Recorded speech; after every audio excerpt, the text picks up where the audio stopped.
ജന്മാദ്യസ്യേതോന്നയാതിതരതച്ചാർത്തേഷ്വവിജ്ഞസ്വരാട് തേനേ ബ്രഹ്മഹൃദായ ആദികവയെ മുഖ്യന്തയത് സൂരയ തേജോ വാരിമൃതാം യഥാ വിനിമയോ യത്ര ത്രിസർഗോ മൃഷാ ധാംനാ സ്വേന സദാ നിരസ്തകുഹകം സത്യം പരം ധീമഹി.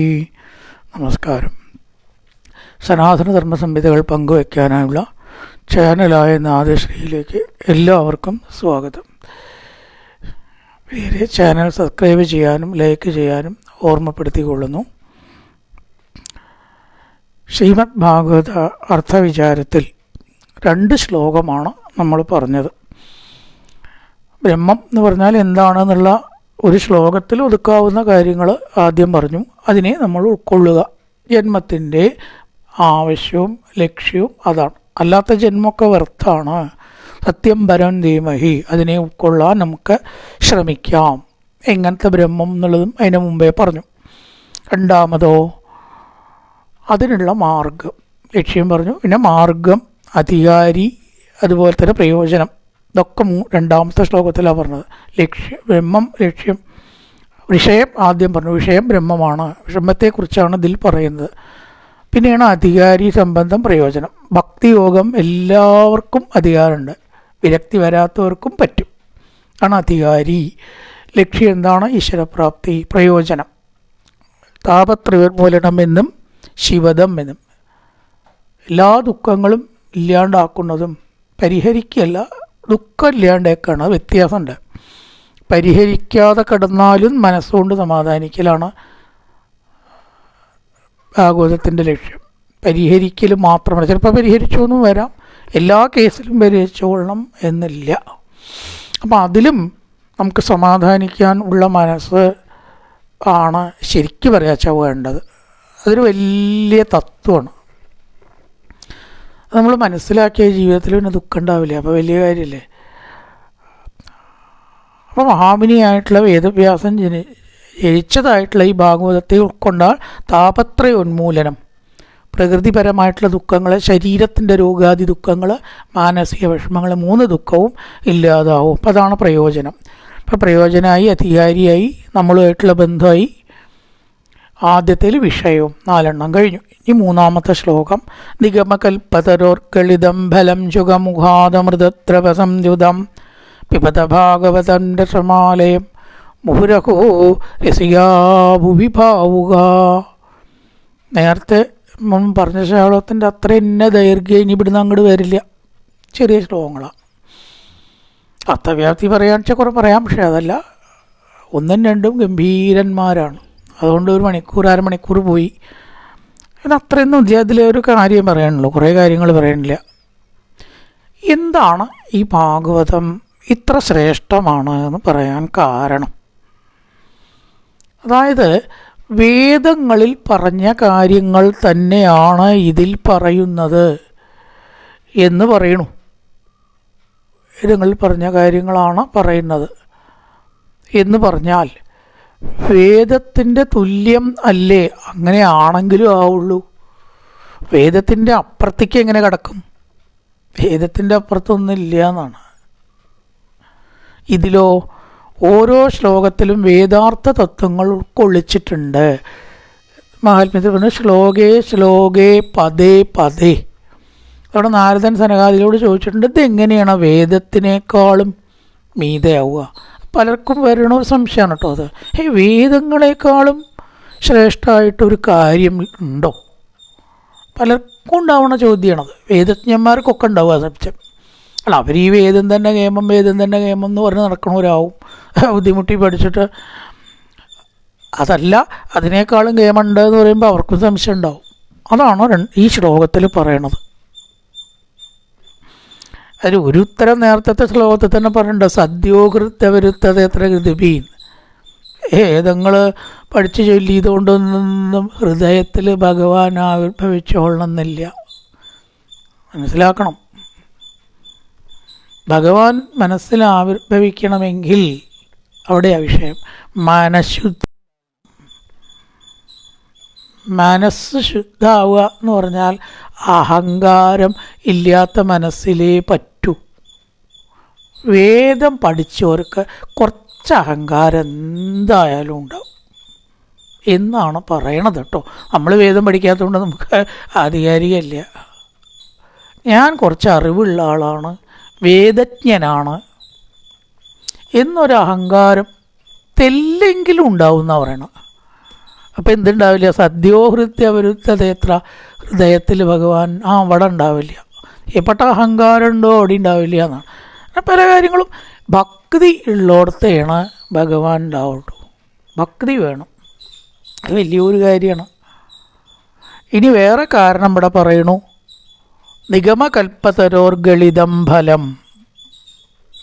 നിഗമം വേദം, വേദങ്ങൾ ഒരു വൃക്ഷമാണ്. കൽപ്പവൃക്ഷമാക്കിയിട്ട് ഇവിടെ പറഞ്ഞു. കൽപ്പവൃക്ഷത്തിൻ്റെ പ്രത്യേകത എല്ലാതും കിട്ടും, നമുക്ക് ആവശ്യമുള്ളതൊക്കെ അതിൽ നിന്ന് കിട്ടുന്നതാണല്ലോ. എല്ലാം കൽപ്പവൃക്ഷത്തിൽ നിന്ന് കിട്ടും. അപ്പോൾ വേദങ്ങളെ കൊണ്ട് എന്തുണ്ട്? ഈ കിട്ടലാണ്. എന്ത്? ലോകത്തിലേക്ക് വേണ്ടത് കിട്ടും, അത്രയേ ഉള്ളൂ. ഒരിക്കലും വേദജ്ഞന് മുക്തി ഉറപ്പല്ല.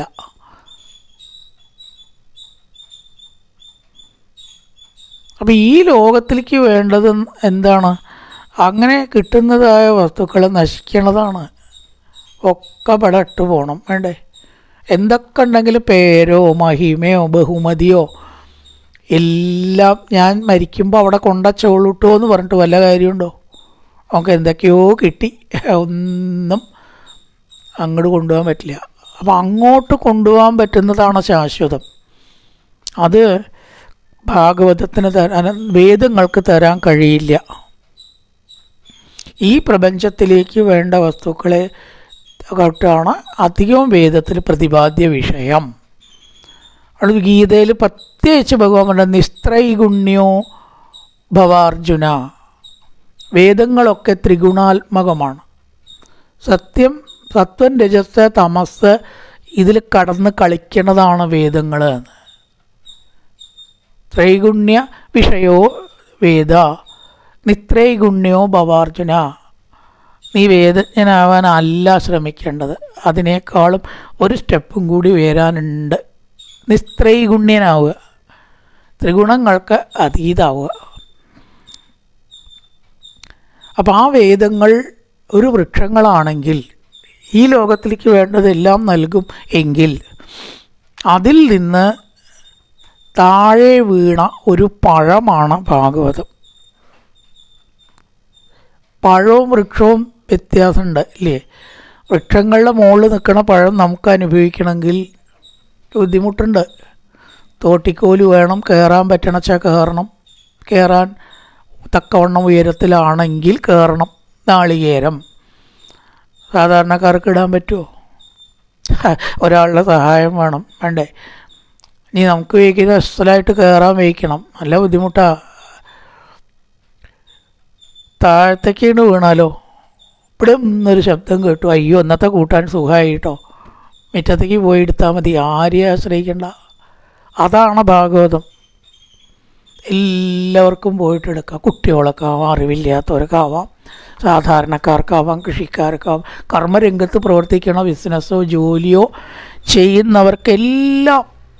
എല്ലാവർക്കും എന്ന് പറഞ്ഞാൽ മതിയല്ലോ. ഒരു വിഭാഗക്കാർക്കും ഇത് അപ്രാപ്യമല്ല, നിഷേധിച്ചിട്ടുമില്ല, അപ്രാപ്യവുമല്ല.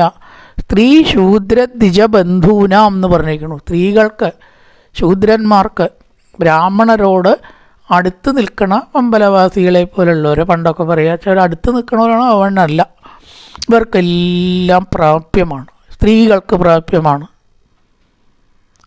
അപ്പോൾ വേദം അർഹതയുള്ളവർക്ക് മാത്രമേ പറ്റൂ.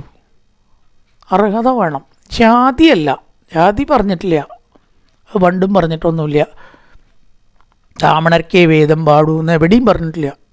ശ്രീനാരായണ ഗുരു വേദം പഠിച്ചില്ലേ? പക്ഷേ അർഹത വേണം. എന്താ അർഹത? അത് മനസ്സിലാക്കാനുള്ള ബുദ്ധി വേണം. സാധാരണ സംസ്കൃത ഭാഷയല്ല വേദഭാഷ. ഞാൻ MA PhD സംസ്കൃതം എടുത്തു എന്ന് പറഞ്ഞിട്ടൊക്കെ വേദം പഠിച്ചാൽ ഒന്നും മനസ്സിലാവില്ല. അതായിട്ട് തന്നെ പഠിക്കണം. പുരാണോ അതെ, ഭാഗവതോ അതെ. സംസ്കൃതം അറിഞ്ഞുകൊണ്ടൊന്നും ഇതിലത്തെ ശ്ലോകത്തിൻ്റെ അർത്ഥത്തിലേക്ക് എത്താൻ പറ്റില്ല.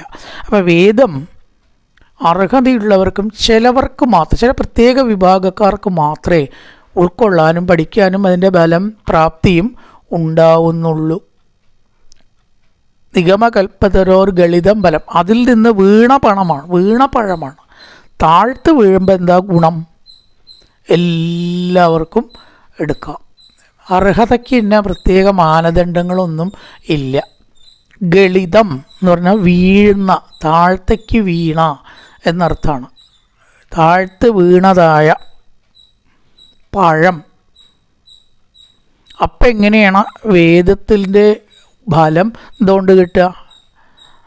നിഗമകൽപ്പതരോർ, വേദമാകുന്ന കൽപ്പവൃക്ഷത്തിൻ്റെ സാരം ഇതിലുണ്ട്. വേദങ്ങളാകുന്ന കൽപ്പവൃക്ഷത്തിലത്തെ സാരം ഒരു പഴമായിട്ട് മാറിയിരിക്കുകയാണ്. വെറുതെ കഥകളല്ല ഇത്. വേദസാരം അത് ഉൾക്കൊണ്ടിരിക്കണു. 12 സ്കന്ധങ്ങളിൽ കൂടിയിട്ടും 335 അധ്യായങ്ങളിൽ കൂടിയിട്ടും ആ വേദസാരം ഇതിലുണ്ട്. അപ്പോൾ അവിടെ ഒന്ന് മനസ്സിലാക്കാം, വേദവും വേദാന്തസാരവും ഒന്നല്ല. വേദവും വേദാന്തവും ഒന്നല്ല എന്ന് പറയും. വേദസാരം ആണ് നമുക്ക് വേണ്ടത്. സത്യത്തിൽ അതിൻ്റെ സാരമാണ് വേണ്ടത്, വേദമല്ല വേണ്ടത്. വേദം എങ്ങനെയൊക്കെയോ കാക്ക ശബ്ദം ഉണ്ടാക്കണ പോലെ ചെല്ലി അല്ല, ഒരു കാണുമ്പോഴും കാര്യമൊന്നുമില്ല. അപ്പോൾ വേദ അർച്ചന, ഋഗ്വേദ ലക്ഷാർച്ചന കേമായിട്ട് നടത്തുന്നുണ്ട് ചില ആൾക്കാർ. ഞാൻ വിചാരിക്കും 300 റുപ്യ ഷീട്ടാക്കുക, ഇത്ര സൂക്തം ജപിച്ചതിന് ഇത്ര രൂപ, ആ ഷീട്ടും കൊണ്ട് ഇവരാണ് പോണും കാണാം. എന്താ അതുകൊണ്ടൊരു കാര്യം? ആലോചിച്ച് നോക്കൂ. പറഞ്ഞാൽ പലർക്കും ഇഷ്ടാവില്ല കേട്ടോ. നിങ്ങൾ ക്ഷേത്രത്തിലേക്ക് 4 കാശുണ്ടാക്കണേനെ ഇപ്പോൾ ഇല്ലാണ്ടേക്കെന്ന് പറയും. അപ്പോൾ വായനയിലൊന്നും ഇതൊന്നും പറയാറില്ല, ഇത് കൂടെ പറയണമെന്നേ ഉള്ളൂ. നമ്മുടെ വായനയ്ക്ക് വിളിക്കില്ല അവരെ. സത്യത്തിൽ വെറുതെയാണ്. പക്ഷേ നിങ്ങളൊരു ക്ഷേത്രത്തിലേക്ക് നല്ല കാര്യങ്ങൾ ചെയ്തു എന്നൊരു ഗുണം നിങ്ങൾക്കുണ്ടാവും. 300 500 ഒരു ക്ഷേത്രത്തിലാണ് നിങ്ങൾ കൊടുത്തിരിക്കണം, വെറുതെയെങ്കിലല്ലോ. ആ പൈസയുടെ ഗുണം അത് ഭണ്ഡാരത്തിലിട്ടാലും ഉണ്ടാവും, ഇല്ലേ? ഭണ്ഡാരത്തിലിട്ടാലും ഉണ്ടാവും, റെസീറ്റ് ആക്കിയാൽ ഉണ്ടാവും, എങ്ങനെയായാലും ഉണ്ടാവും, അത് ഇതിലും ഉണ്ടാവും. അത്രയേ ഉള്ളൂ. അല്ലാതെ വേദത്തിനായിട്ട് കൊടുത്തു എന്നുള്ളത് കൊണ്ടൊരു പ്രത്യേകിച്ച് ഒരു ഗുണവും ഇല്ല. അതാണ് മനസ്സിലാക്കേണ്ടത്. നിങ്ങൾ 500 റുപ്യ വേദമൊക്കെ കഴിഞ്ഞു, ചെല്ലൽ കഴിഞ്ഞിട്ട് പിറ്റേ ദിവസം ഭണ്ഡാരത്തിലിട്ടാൽ കിട്ടുന്ന ഫലം തന്നെയാണ് ഇതിന് ചീട്ടാക്കുന്നതുകൊണ്ട് കിട്ടുന്നുള്ളൂ. അല്ലെങ്കിൽ അല്ല എന്ന് പറയട്ടെ. 1 കൊല്ലം കഴിഞ്ഞിട്ട് കൊടുത്താലും 6 മാസം കഴിഞ്ഞിട്ട് കൊടുത്താലും വേദം ചെല്ലണേണ്ട മുമ്പേ കൊടുത്താലും 500 റുപ്യയുടെ വില നിങ്ങൾക്ക് കിട്ടും. അത് നല്ലതാണ്. അമ്പലത്തിലേക്ക് കൊടുക്കണത് ഒരിക്കലും നല്ലതല്ല എന്ന് പറയില്ല ഞാൻ, നല്ലത് തന്നെയാണ്. പക്ഷെ അത് ഈ വേദത്തിൻ്റെ പേരിൽ കൊടുത്തു എന്ന് വെച്ചിട്ട് ഒരു ഗുണം ഇല്ല, ഇല്ല. പക്ഷേ ശ്രീമദ് ഭാഗവതം ശ്രവിച്ചാൽ ആ വേദത്തിൻ്റെ അർത്ഥത്തിലേക്ക് നമുക്ക് എത്താൻ പറ്റും. വേദത്തിൻ്റെ ഓരോരോ അർത്ഥവും ശ്ലോകത്തിനെ കൊണ്ട് വിവരിച്ചിരിക്കുകയാണ് ഭാഗവതത്തിൽ. അന്ധേന തമസാവൃതം എന്നൊക്കെയുള്ള വാക്കൊക്കെ വേദത്തിലും അവിടെയും ഇവിടെയൊക്കെ വരണം. ഒരുപാട് വാക്കുകൾ അതേപോലെ ഇതിൽ വെച്ചിട്ടുണ്ട്. ഈ കാണുന്ന അർത്ഥമല്ല ഉള്ളൂ ഭാഗവതത്തിന്. ഓരോ വാക്കിനും 64 അർത്ഥം എന്നും 32 അർത്ഥം എന്നും 108 അർത്ഥം എന്നും പല അഭിപ്രായമുണ്ട്. ഈ കാണുന്ന അർത്ഥത്തിന് പുറമേയുള്ള അർത്ഥമുണ്ട് അത്രേ വേദത്തിന്, അല്ല ഭാഗവതത്തിന്. ഒക്കെ ആർക്കാ പറയാൻ പറ്റുക? നമുക്ക് മനസ്സിലാക്കാനും കൂടി സാധ്യമല്ല. അത് മനസ്സിലാക്കിയാൽ മതി. നമ്മുടെ പരിധിയിലാണ് ഭാഗവതം എന്ന് വിചാരിക്കാതിരിക്കുകയെങ്കിലും ചെയ്യാം. അത്രയും നമുക്ക് മനസ്സിലാക്കാൻ പറ്റും. എന്താ മനസ്സിലാവില്ല എന്ന് മനസ്സിലാക്കാം. എപ്പോഴും പറയും എനിക്ക് മനസ്സിലായിട്ടുള്ള ഒരേ ഒരു കാര്യം എന്താ അറിയോ, ഇത്രയും കാലം കൊണ്ട് ഭാഗവതം മനസ്സിലാവില്ല എന്ന് മനസ്സിലായിട്ടുണ്ട്. വേറെ ഒന്നും അതിനെപ്പറ്റി നമുക്കറിയില്ല. ഇതൊക്കെ എന്തെയോ കാട്ടണമെന്നല്ലാണ്ട് ഇതൊന്നും അതിൻ്റെ അർത്ഥത്തിലേക്ക് എത്താൻ പോരാ. അപ്പോൾ ആ വേദാർത്ഥ തത്വങ്ങളിലേക്ക് എല്ലാവരെയും കൈ പിടിച്ച് കയറ്റുന്നു എന്നതാണ് ശ്രീമദ് ഭാഗവതത്തിന് വേദത്തിലും വെച്ചുള്ള കൂടുതൽ ഉത്കർഷത ഉണ്ട് എന്ന് പറയാൻ. അതാണിത് വേദമാണോ ഉപനിഷത്താണോ പുരാണാണോ വേറൊന്നാണോ എന്ന് പലർക്കും പറയാൻ പറ്റുന്നില്ല ഇതിൻ്റെ തരംഗങ്ങൾ പരീക്ഷിച്ചിട്ട്. ആ തരംഗങ്ങൾ ഉണ്ടാക്കുന്ന ബലങ്ങൾ പരീക്ഷിക്കാൻ ഒരു യന്ത്രം ഉണ്ടായിരുന്നുവെങ്കിൽ, ഉണ്ടെങ്കിൽ ഇപ്പം അതില്ല, നമുക്ക് അത്ഭുതപ്പെടും. ഈശ്വര, ഇത്രയും ഉത്കൃഷ്ടമായിട്ടൊരു സംഗതിയാണോ വേദവ്യാസൻ അവസാനം കണ്ടുപിടിച്ചത്? തീർച്ചയായിട്ടും. അതുകൊണ്ടാണ് പുഴു വരണ മാവിൻ്റെ ചുവട്ടിൽ ഭാഗവതം വായിച്ചാൽ ആ ദോഷം അതിന് തീരരുത്. ഇന്ന് വരെ ഒരു യന്ത്രമോ ഒരു വളമോ കണ്ടുപിടിച്ചിട്ടുണ്ടോ? ഇല്ല. അപ്പം അത് അതിലും മീതയല്ലേ, എല്ലാറ്റിലും മീതയാണ്. വേദാർത്ഥ തത്വങ്ങൾ എല്ലാവരിലും ഉളവാക്കുന്ന ഫലം ഇങ്ങോട്ട് തരികയാണ്. ചിന്തിക്കൊന്നും വേണ്ട, ഒന്നും ചിന്തിക്കണ്ട. ഒരു മരുന്ന് കഴിച്ചു, അതിലെന്തൊക്കെ കണ്ടൻറ് ഉണ്ടെന്ന് ഓർത്തിട്ടാണോ നമ്മൾ കഴിക്കണം? 2 നേരം 2 സ്പൂണും 2 ടാബ്ലറ്റും കഴിച്ചോളൂ, സൂക്കട് മാറി. അതന്നെ ഭാഗവതം. ഇതിനെക്കുറിച്ച് ചിന്തിക്കാനൊന്നും ഒരുപാട് പോണ്ട, അതിനാവശ്യമില്ല.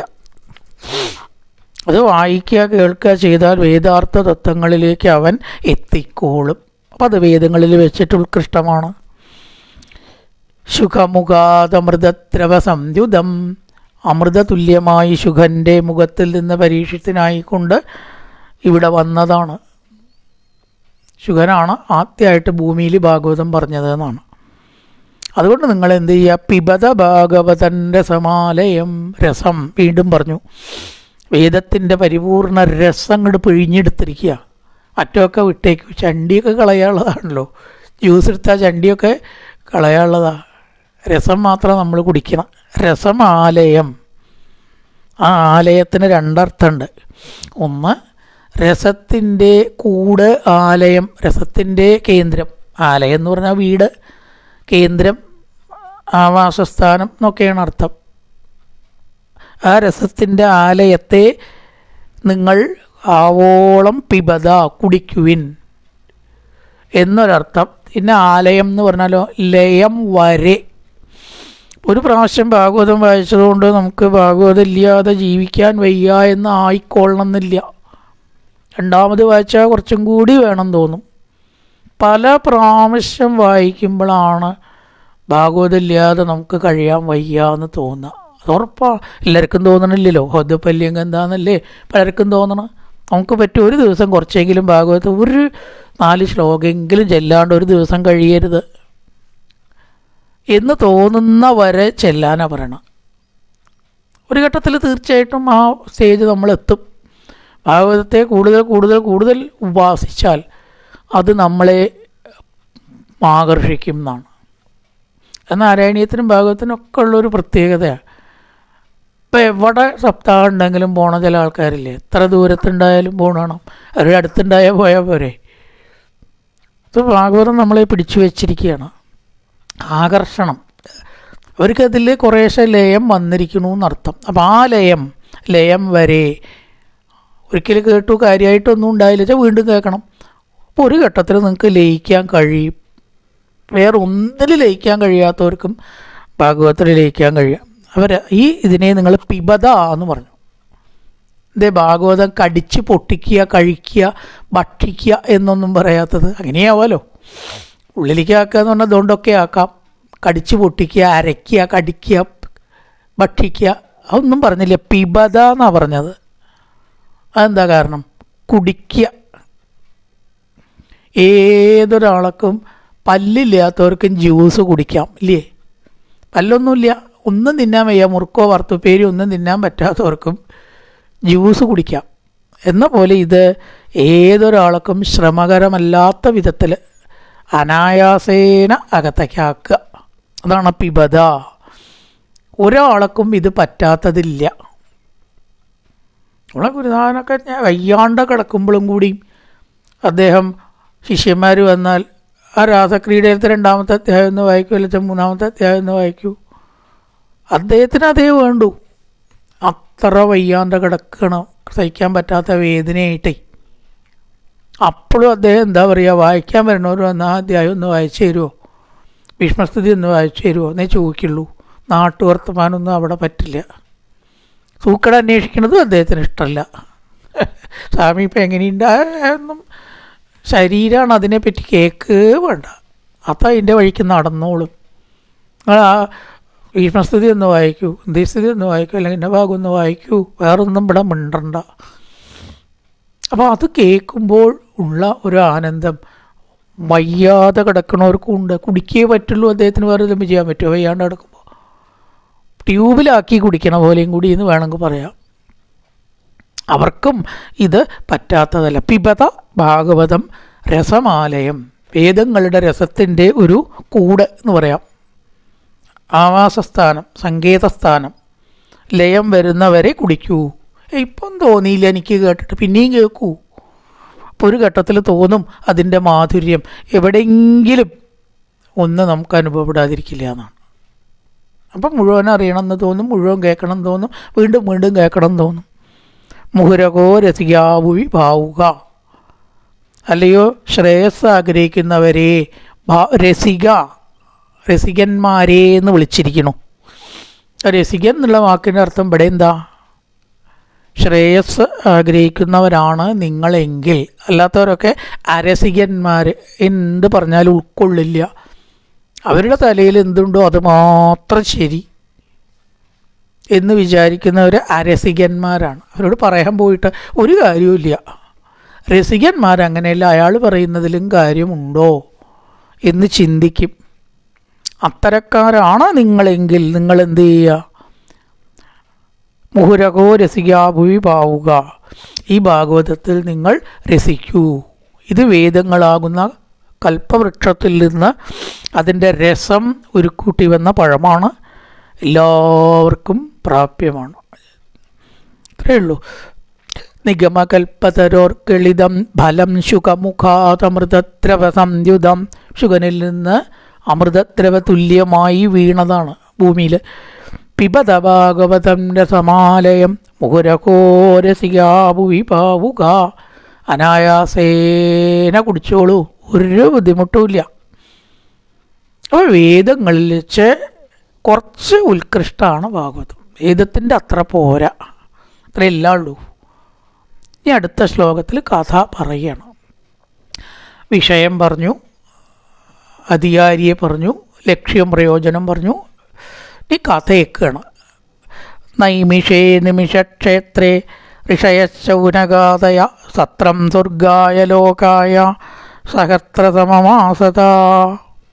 ഉത്തർപ്രദേശിൽ ഉള്ള ഒരു ക്ഷേത്രമാണ് നൈമിഷ ക്ഷേത്രം. എങ്ങനെ വന്നു ചോദിച്ചാൽ, ശൗനകാദികൾ ബ്രഹ്മാവിനോട് ഞങ്ങൾ എവിടെ ഇരുന്നിട്ടാണ് സദ്വിചാരം ചെയ്യേണ്ടത്, മോക്ഷപ്രാപ്തിക്ക് ഉതകുന്ന വിചാരം ചെയ്യേണ്ടത്, വെറുതെ ലോകകാര്യങ്ങളല്ല. ഇപ്പോൾ ബ്രഹ്മാവ് ഒരു ചക്രം ഉരുട്ടി, ഈ ചക്രം എവിടെ പോയി വീഴുന്നുവോ അവിടെ നിങ്ങളിരുന്ന് സദ്വിചാരം ചെയ്തു കൊള്ളുക. അല്ല, ഉത്തർപ്രദേശിലെ ഒരു സ്ഥലത്ത് പോയിട്ടാണ് അത്ര ഈ ചക്രം വീണത്. ചക്രം ഉരുണ്ടു, കുറേ ഉരുളും, അത് കഴിഞ്ഞാണ്ട് വീഴും, അങ്ങനെയാണല്ലോ. അത് നൈമിഷാരണ്യമായി മാറി. നേമി എന്ന് പറഞ്ഞാൽ ചക്രം, അത് ശീഷ്ണമാവുക, പൊടിയുക, പൊട്ടുക. അതുകൊണ്ടാണ് നൈമിഷ ക്ഷേത്രം എന്ന് പേര് പറഞ്ഞത്. അപ്പോൾ അവിടെ ഇരുന്നിട്ട് ആര് ആത്മവിചാരം ചെയ്താലും അവർക്ക് ഫലപ്രാപ്തി വേഗം ഉണ്ടാവും എന്നാണ്. ഒരനുഗ്രഹം ബ്രഹ്മാവ് കൊടുത്തതാണ് അത്. ഇപ്പം അവിടെ സമയം എന്ന സംഗതി ഇല്ല അത്രേ. സമയം വർക്കൗട്ടാവില്ല നൈമിഷാരണ്യ ക്ഷേത്രത്തിൽ. അതെന്താ ഈ സമയം വർക്കൗട്ടാവില്ല എന്ന് പറഞ്ഞാലുള്ള ഗുണം? നമുക്ക് ഏറ്റവും ദുഃഖം ഉണ്ടാക്കുന്ന കാര്യങ്ങളിൽ ഒരെണ്ണമാണ് സമയബോധം, സ്ഥലബോധം, ബന്ധങ്ങൾ. 3 എണ്ണം അറിവുള്ളവർ പറയണതാണ്. അയ്യോ, എൻ്റെ കുട്ടികളും ഭാര്യ അവിടെ ഇരിക്കുന്നുണ്ട്, സത്സംഗപ്പം ഇവിടെ വേള നിർത്തണവരെ എനിക്ക് നിൽക്കാൻ പറ്റില്ല, പോണം, ബസ് പോവും. അപ്പോൾ ബന്ധം. പിന്നെ ദൂരം. അയ്യോ, എനിക്ക് 40 കിലോമീറ്റർ സഞ്ചരിക്കണം എൻ്റെ വീട്ടിലെത്തണമെങ്കിലേ, അപ്പം അത് ദൂരമാണ്, അത് പ്രശ്നം ഉണ്ടാക്കും. സ്ഥലം. പിന്നെയോ സമയം. മണി 9 രാത്രി, എന്തെങ്കിലും കഴിച്ച് കിടക്കണ്ടേ. അപ്പോൾ ഈ സമയബോധം, സ്ഥലബോധം, ബന്ധം, ഈ 3 എണ്ണത്തിന് അതീതമായാൽ ഒരുപാട് സംഘർഷം കുറയുന്നതാണ്. ഇതൊക്കെ നമ്മുടെ മനസ്സിലുണ്ട്. അയ്യോ, നേരായി ടെൻഷനാണ്. നമുക്ക് ഏറ്റവും ടെൻഷൻ ഉണ്ടാക്കുന്നത് അത്രയും സമയം. അപ്പം ആ ഒരു സംഗതി നൈമിഷാരണ്യ ക്ഷേത്രത്തിലില്ല. വഴുകി എന്ന തോന്നൽ, നേരത്തെ ആവുമോ അതുണ്ടായാലും ബുദ്ധിമുട്ടാണ്. 8 മണിക്ക് എത്താൻ പറഞ്ഞു, നമ്മൾ 7 മണിക്ക് ആ ബസ് എത്തി. അയ്യോ 1 മണിക്കൂർ ഇപ്പം എന്താ ചെയ്യുക അവിടെ ഇരുന്നിട്ട്. 8 മണിക്ക് ബസ്സും ഇല്ല ഇനി എത്തണത്, പിന്നെ 9 മണിക്ക് വെച്ചാൽ അത് പറ്റൂല.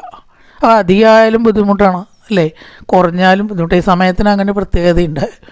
ശരി, ആ വണ്ടി 8:30ക്കാണ്, അതാണ് 7 ആയിട്ടുള്ളൂ. 1.5 മണിക്കൂർ ഇവിടെ ഇരിക്കണ്ടേ. അപ്പം അവിടെ നമുക്ക് പ്രശ്നമായത് അധിക സമയമാണ്. തിരിച്ചായാലോ അതിലേറെ പ്രശ്നം. ഇഷ്ടം ആ വണ്ടി കിട്ടുമോ? 8:30ക്കാണ് പണി, 8:25 ബസ് ഇനി എപ്പോഴും അവിടെ എത്തുക. അത് രണ്ടായാലും പ്രശ്നമാണ്. ഒരു വീട്ടിൽ എത്ര പ്രാവശ്യം നമ്മൾ സമയം നോക്കും? പണിയില്ലെങ്കിൽ നല്ലോണം നോക്കും ഇല്ലേ? എന്തിനെങ്കിലും വ്യാപൃതമായ സമയം നോക്കണില്ല, അപ്പോൾ ടെൻഷനും ഇല്ല. അപ്പം ആ ഒരു സമയം വർക്കൗട്ട് ആവാത്ത, ആ ഒരു സമയം നടപ്പാവാത്ത, അങ്ങനെ ഒരു സംഗതി ഇല്ലാത്ത സ്ഥലമാണ് നൈമിഷക്ഷേത്രം. അപ്പോൾ നമുക്ക് മനസ്സിന് ടെൻഷനും ഉണ്ടാവില്ല. സമയചിന്തയാണ് ദുഃഖം ഉണ്ടാക്കുന്നതെങ്കിൽ സമയമില്ലാത്ത അവസ്ഥ, ചിന്ത ഇല്ലാത്ത അവസ്ഥ നമുക്ക് ദുഃഖത്തെ ഇല്ലാണ്ടാക്കണ്ടേ? അത് വല്ലാത്തൊരവസ്ഥയാണ്. നമ്മൾ സമയത്തിനെ ചിന്തിച്ചില്ലെങ്കിൽ നമുക്ക് ഒരുപാട് സുഖം ഉണ്ടാവും. അപ്പോൾ അവിടെ എന്ത് ചെയ്തു? സത്രം സ്വർഗായ ലോകായ സഹത്ര സമമാസത. അനവധി വർഷക്കാലം ശൗനകാദികൾ സത്രം ആചരിച്ചു. സത്രം എന്ന് പറഞ്ഞാൽ യാഗത്തിൻ്റെ വലിയ ഫോം. ഇഷ്ടി എന്ന് പറഞ്ഞാൽ ഒരു വ്യക്തിയുടെ ഗുണത്തിന് വേണ്ടി ചെയ്യണതാണ്. പുത്രകാമേഷ്ടി, ഒരാൾക്ക് പുത്രൻ ഉണ്ടാവാൻ, ഒരു കുടുംബത്തിന് ഒരു പുത്രൻ. അത് തന്നെ യാഗമാക്കിയാലോ ഒരു പ്രദേശത്തെയോ രാജ്യത്തേക്കോ ഗുണാവും. സത്രാക്കിയാലോ ലോകത്തിന് ഗുണാവും. ഇത് മൂന്നും ഒന്ന് തന്നെയാണ്. വലുതാക്കും തോറും അതിൻ്റെ പേര് മാറി, ഫലം മാറി, രൂപം മാറി, ഇത്രയേ ഉള്ളൂ. ഇവിടെ സ്വർഗായ ലോകായ, ലോകായ എന്ന് പറഞ്ഞു. ഒരാൾക്കോ ഒരു കുടുംബത്തിനോ രാജ്യവംശത്തിനോ അല്ല. സത്രം സ്വർഗായ ലോകായ, ലോകസുഖം ഉണ്ടാവാനുള്ള സത്രം, ജ്ഞാനത്തിനടിസ്ഥിതമായിട്ടുള്ള സത്രമാണ്. അവർ നെയ്യ് ഒഴിക്കുന്നുണ്ട്. അടുത്തത് പറഞ്ഞത് ത ഏകതാതു മുനയ പ്രാതർഹുദഹുദാഗ്നയ. അഗ്നി ജ്വലിപ്പിച്ച് മന്ത്രവും ചൊല്ലി നെയ്യ് അതിലിങ്ങനെ ഒഴിക്കുകയാണ്. വളരെയായിട്ട് ഹോമം ചെയ്യും സത്രത്തിൽ. ഒരു സുഖവും അവർക്ക് കിട്ടിയില്ല. സകൃതം സൂതമാസീനം, അവിടെ ഇരിക്കുന്ന സൂതനോട് പപ്രച്ചുരിതമാദരാൻ, ബഹുമാനത്തോടുകൂടി ഇപ്രകാരം സൂതനോട് ചോദിച്ചു. എന്താ അവർ ചോദിക്കാൻ കാരണം?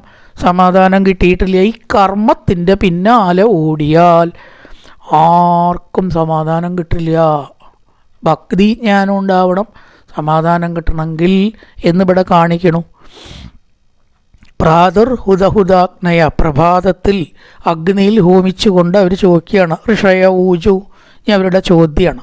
സംസ്കൃതത്തിൽ ഈ ചോദിച്ചു എന്നുള്ളതിനും പറഞ്ഞു എന്നുള്ളതിനും ഒരു വാക്കാം, വേറെ വേറെ ഇല്ല. ഊജു എന്ന് പറഞ്ഞാൽ രണ്ടും ആവാം. അതിന് ശേഷം വരുന്ന വാക്ക് നോക്കിയിട്ട് വേണം അത് ചോദിച്ചതാണോ പറഞ്ഞതാണോ എന്ന് നിശ്ചയിക്കാൻ. ഇവിടെ ചോദിച്ചതാണ്. മുമ്പ് പറഞ്ഞല്ലോ പപ്രച്ചു, ചോദിച്ചു. ഊജു ഇവിടെ ചോദിച്ചു എന്നാണ് അർത്ഥം. തയാ ഖലു പുരാണാനി സേതിഹാസാനി ചാനക ആഖ്യാതാന്യപതീതാനി ധർമ്മശാസ്ത്രാണി അന്യുത. ഹേ സൂത, എല്ലാ പുരാണങ്ങളും ഇതിഹാസങ്ങളും അങ്ങ് പഠിച്ചിട്ടുണ്ടല്ലോ. ആഖ്യാതാനി പറഞ്ഞു കൊടുത്തിട്ടുമുണ്ട്, പഠിക്കുക മാത്രമല്ല അത് പറഞ്ഞു കൊടുത്തിട്ടുമുണ്ട്.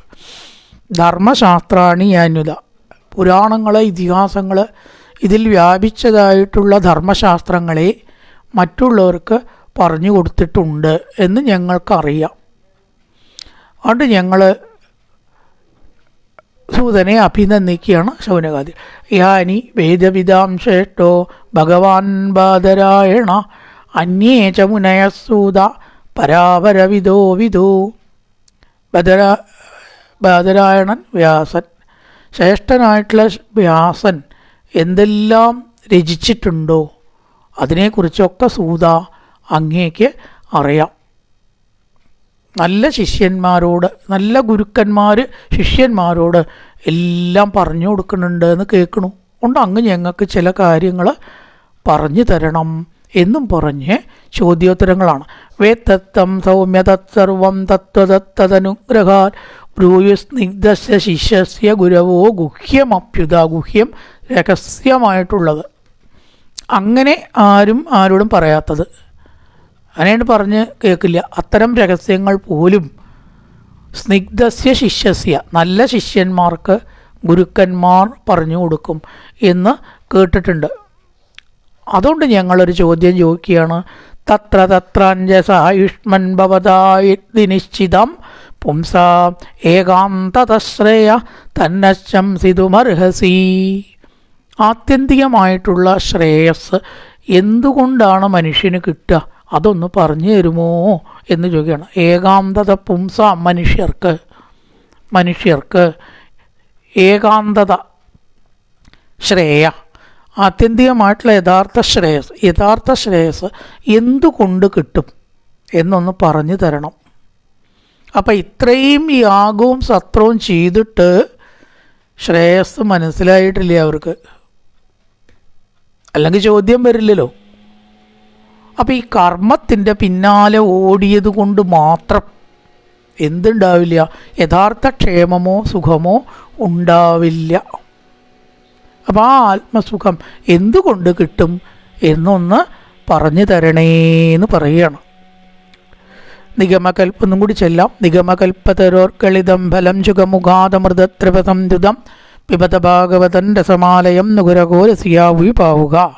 വേദങ്ങളിൽ നിന്ന് താഴ്ത്തു വീണ പഴരസം ആയതുകൊണ്ട് അല്ലയോ രസികന്മാരെ നിങ്ങളിത് പാനം ചെയ്യുവിൻ. നൈമിഷേ നിമിഷക്ഷേത്രേ ഋഷയ ശൗനകാതയ സത്രം സ്വർഗായ ലോകായ സഹസ്ര സമമാസത. ലോക നന്മയ്ക്കായിക്കൊണ്ട് ശൗനകാദികൾ നൈമിഷാരണ്യ ക്ഷേത്രത്തിൽ സത്രം ചെയ്തു, ആചരിച്ചു. ത ഏകതാതുമുനയ പ്രാദുർഹുദുഹുദാഗ്നയ സകൃതം സൂതമാസീനം പപ്രച്ചുരിതമാതരാൽ. ആസീനം സൂതം, അവിടെ ഇരിക്കുന്ന സൂതനോട് ചോദിച്ചു. ഋഷയൂജു തയാകല് പുരാണാനി സേതിഹാസാനി ചാനഖ ആഖ്യാതാന്യതീതാനി ധർമ്മശാസ്ത്രാണി യാനുതസൂത. ഇതിഹാസവും പുരാണവും ധർമ്മശാസ്ത്രങ്ങളും അങ്ങ് പഠിച്ച ആളാണല്ലോ, യോഗ്യനാണ്.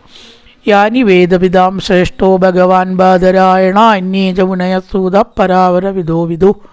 വ്യാസൻ രചിച്ച എല്ലാ ശാസ്ത്രങ്ങളും അങ്ങ് അറിയുന്ന ആളാണ് എന്ന് ഞങ്ങൾക്ക് മനസ്സിലായിട്ടുണ്ട്. അതുകൊണ്ടൊരു ചോദ്യം ചോദിക്കുകയാണ്. വേത്തത്തം സൗമ്യ തത് സർവം, എല്ലാം അങ്ങേക്ക് അറിയാം.